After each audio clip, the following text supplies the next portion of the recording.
Happy Makeup Tip Tuesday, everyone. Oh my God. Okay, I don't even know where to begin. This one is one of the very last Makeup Tip Tuesdays filmed in what's supposed to be a retail space, but has overflown from the back to the front.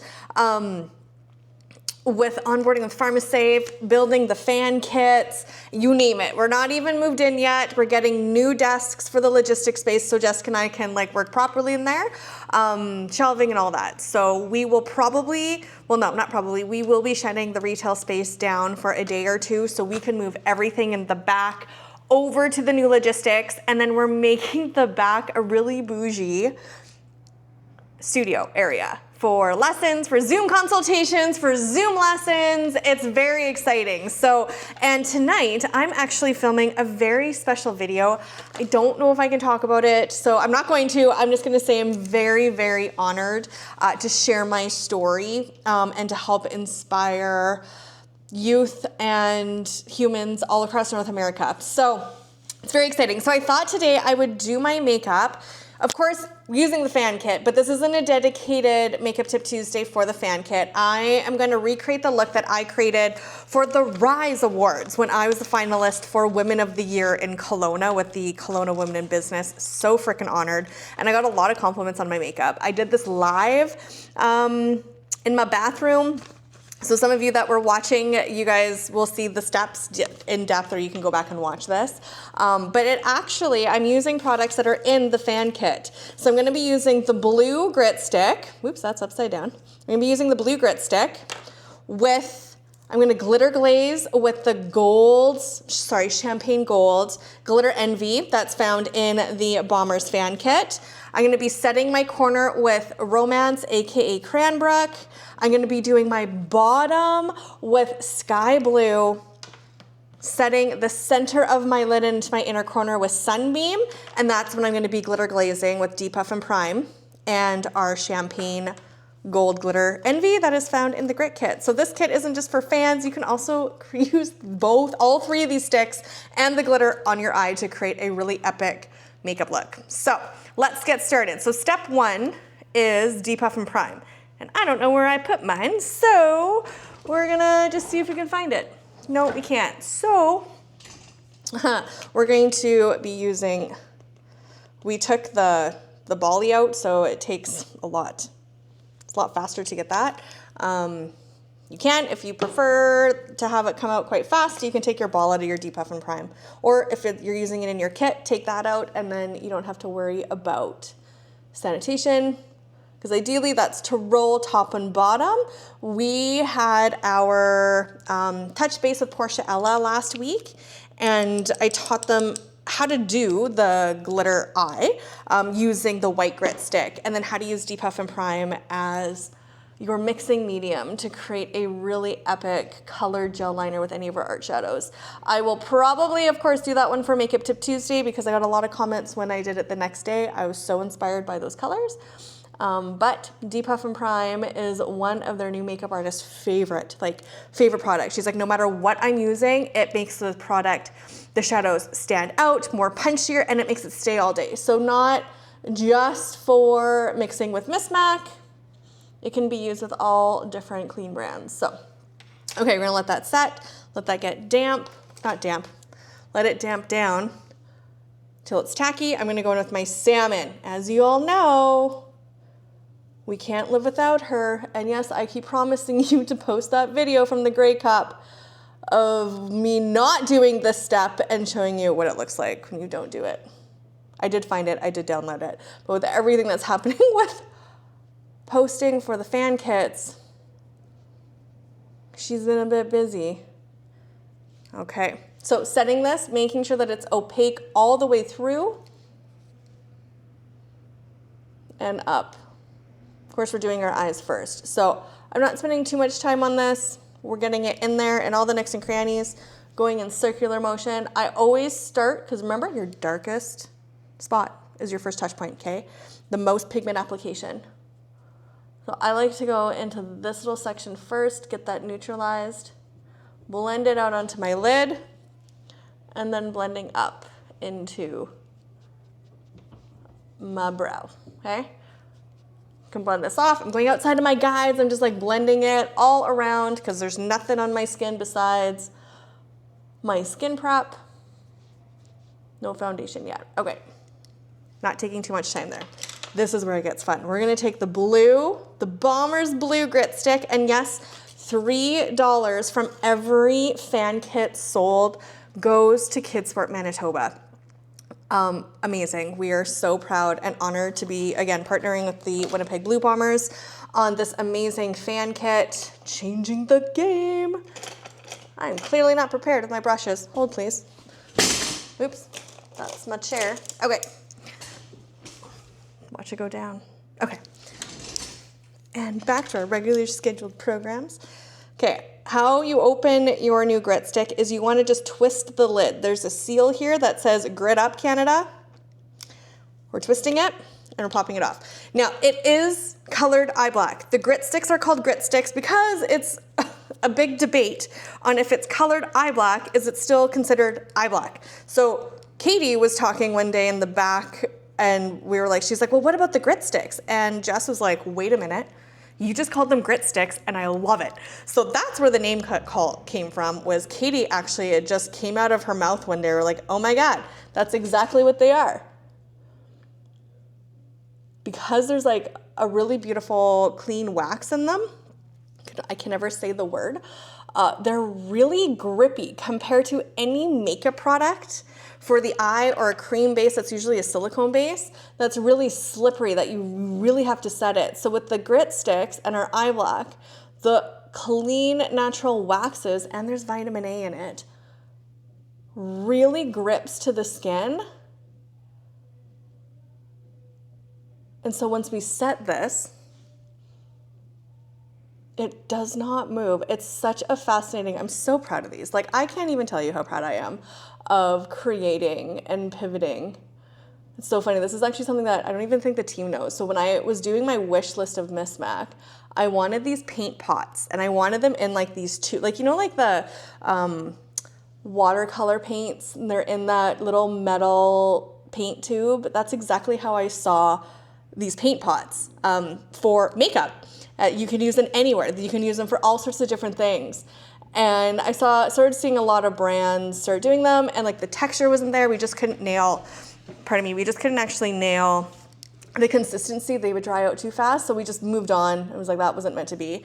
And now the grit sticks, fast forward 7 years, these are essentially like my paint pots that I originally manifested for MisMacK in a completely different form.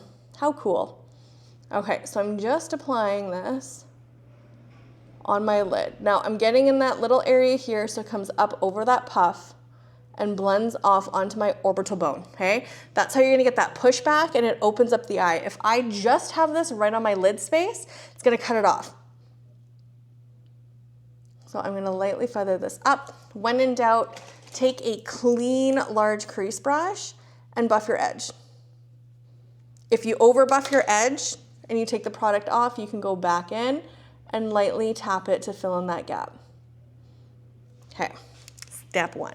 We're gonna do the same to the other side. So really low, this is one of the other times that I say don't be stingy. You want quite a bit of product on your brush and then apply. And it's fascinating how different this goes on with a brush compared to going right directly on your skin and applying it as eye black. It's crazy.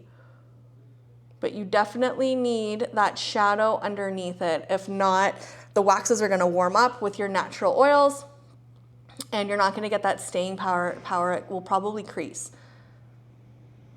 As we all know, I have a hard time with my left eye, so we're gonna lightly and work hard because I am going on camera. So this might be a little bit of a longer Makeup Tip Tuesday to make sure that we are camera ready.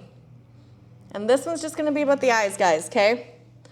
You can go find a different Makeup Tip Tuesday on how to have the finished look, because this one's gonna be a bit intense. This is how we get our creative on with MisMacK. So we're taking our time, we're applying this up, lightly feathering those edges as we blend it. Honestly, this is probably the longest part of the makeup application, this and liner. Okay. And then blending out. I can hear the girls coming in the background.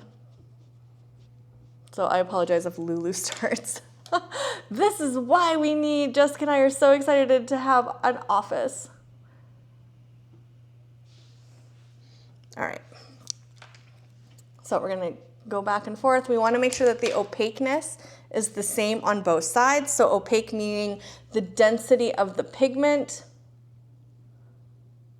We don't want it to be patchy, especially on the lid. The lid's really important that it is solid pigment, and then you're blending it up into the crease, into that fold, and then blending it up, feathering it off at your orbital bone, making sure that this is almond shape, okay? We're not windshield wipering. The highest point is not at the top, okay? The highest point should be here, and then coming in. Okay, now that that guy is on, we're gonna lightly feather this one up. Your fingers are your erasers. Just gonna make it more opaque in this inner corner because we spent some time on the other eye in there. And tapping it in. Okay, now time for the fun things. We're gonna take the small crease brush. We're gonna take Cranbrook, AKA Romance. We're going to set, I'm gonna grab a mirror here. We're gonna set the outer edge right there, okay? So making sure that that brush and the angle of your brush is really important, okay? We're coming into the side of the eyeball. We're not coming straight on, we're coming in at the side. Following the eyeball shape. And we're patting this in. You can see how pigmented we are, that will cover up whatever's underneath it. And this turns into a really beautiful smoky effect. And Cranbrook is matte. We love matte shades. If you know why we love matte shades, comment below.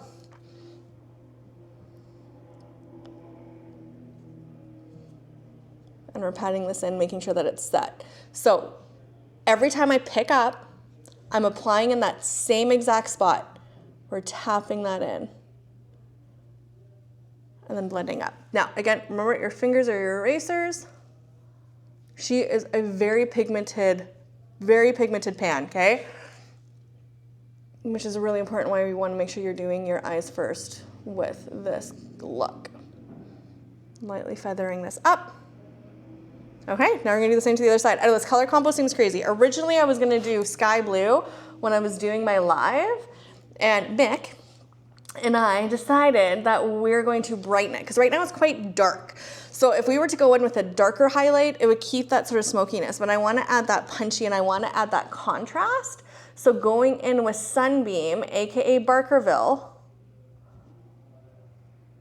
it just adds that brightness. And remember, color theory is fun. We have blue underneath and we're going in with yellow. What color will that make? It'll kind of make like a green. So the more you blend it into the blue, the greener it will get. We're gonna punch it back out with GlitterEnvi with the gold. Okay, using our finger to blend. This is an intense eye look, folks. She's a statement. She is a statement. I feel like I'm all Jessica Rae today because this is like one of those looks that she does on a regular basis, which I love. I only do it if we have special things to do because timing is of the essence these days. Okay. Making sure that it is even. Now we go in. I'm gonna take that same brush that I used for my all over blending with salmon. We're gonna set the center with Sunbeam, AKA Barkerville. So they have the dual names because they're named after cities, towns, and communities of BC because we are rooted in BC. But we have kept the OG names for our OG MisMacKers, so they're aware that they know which one's which. And Jessica was like, darn it, I just learned all the original names. Now I have to relearn them. Don't worry.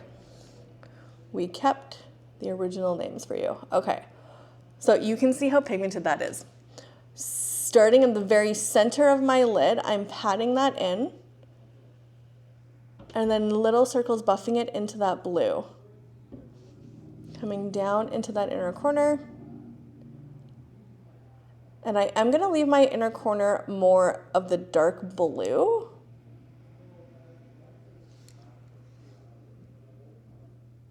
Compared to brightening it up. Wild what that does, hey? Totally changes the look. You could totally use gold dust. It might be a little too white. It could, so just a heads up, I say that, and it might go white. The other one that would look really cool is Blossom, which is Cherryville. You could also brighten that up with just going right in with the glitter too. You don't have to do this part, but we're creating a little bit more of like a watercolor effect. Watercolor painting on the eye. So it takes those layers. Now, just be careful when you are blending this because it is so pigmented that she could start to blend into your beautiful Cranbrook that you just created. So we're being very meticulous in our blending application. We're not being all loosey-goosey, okay? We're being very strategic in our placement. And the reason why I'm holding it further down here is so my blending is lighter. My tapping, it has a lighter application compared to holding it here.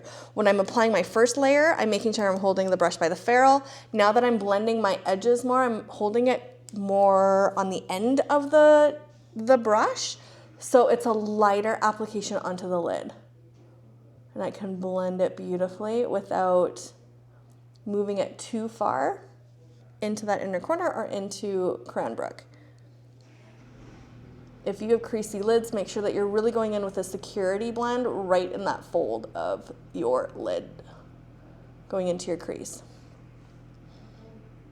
Remember now, she's shimmery. So if you have more texture on your eyelid, I do not recommend going in with a shimmer. I recommend going in with sky blue or a matte tone, and that will push any texture back. So if you commented below, congratulations, you won. And if you were right, that is why we don't like to use shimmer as we mature, because it pushes texture forward. Glitter is different. Glitter is like spattle, or whatever it's called. Not spattle, that's not even a word. It's like, you know, like, what is the word? I can hear it, I can see it in my head. Anyway, it's like putty. It fills in all the crevices, all the creases. And so I'm just going back and forth and making sure that my blending is really precise. Okay, before I do my glitter, I am gonna do my bottom of my lid. I'm obsessed with using sky blue underneath my lower lash line. It just brightens the eye up in such a unique way. I'm using the lip brush, and I'm gonna start on the outside edge of my eye, and pardon me, you wanna make sure that you're going and pulling it down. Now that one has a bit of a pokiness to it. We're gonna switch brushes. If your brush is pokey, don't use it, okay? Or trim it. There we go. So I'm pulling down away from my waterline. That is important. Why we want to do that is because it will deposit the pigment and blend the edge, but also you're not flicking product into your eye. Nothing is worse than getting product into your eye in the middle of your makeup application. Now I'm going to go into my waterline so it neutralizes that redness that is in my waterline, pulling it down. Oh, like how pretty is that? It just like brightens without being heavy. Oh, I love it. Of course, and this one is part of the Eye Lelam collection that was pulled from the spindle wheel of your Eye Lelam palette. We do not give her enough love. So I'm pulling it down. I'm lightly pressing into my waterline. And then going in. And once we get liner and lashes on, it's totally gonna change. Time for some glitter glazing.